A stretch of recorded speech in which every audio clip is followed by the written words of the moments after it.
எம்ஜிஆர் நிறைய தயாரிப்பாளர்களுக்கு வாழ்வு கொடுத்தவர். அதே நேரம் எம்ஜிஆர் சரியாக கால்ஷீட் தரவில்லை என்று அவர் மீது புகாரும் உண்டு.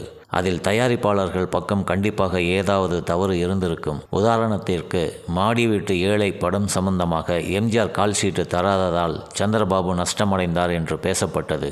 சந்திரபாபு பக்கமும் நிறைய தவறுகள் இருந்தது. எம்ஜிஆர் நன்றி மறக்காதவர் என்பதற்கு ஒரு சம்பவம். எம்ஜிஆர் சுடப்பட்ட போது அவரை நீ நடிக்க முடியாது, அப்படியே நடித்தாலும் அவரால் பேச முடியாது என்று அட்வான்ஸ் கொடுத்தவர்கள் திருப்பி கேட்டார்கள். யாரும் அவரை புதிதாக ஒப்பந்தம் செய்ய முன் வரவில்லை. ஆனால் ஒரு தயாரிப்பாளர் அவரை மருத்துவமனைக்கு பார்க்க வந்தார். நீங்கள் சீக்கிரம் குணமாயிடுவீங்க, என்னுடைய அடுத்த 3 படங்களுக்கும் நீங்கள் தான் கதாநாயகன் என்று மருத்துவமனையில் அவருக்கு அட்வான்ஸ் கொடுத்தார். எம்ஜிஆர் நலமுடன் மீண்டும் நடிக்க வந்தார். அந்த தயாரிப்பாளர் கேட்கும் போதெல்லாம் எம்ஜிஆர் அவருக்கு கால்ஷீட் கொடுத்தார். அந்த தயாரிப்பாளர் தேவர் ஃபிலிம்ஸ் தேவர். எம்ஜிஆரை நம்பியவர்கள் என்றும் கெட்டதில்லை.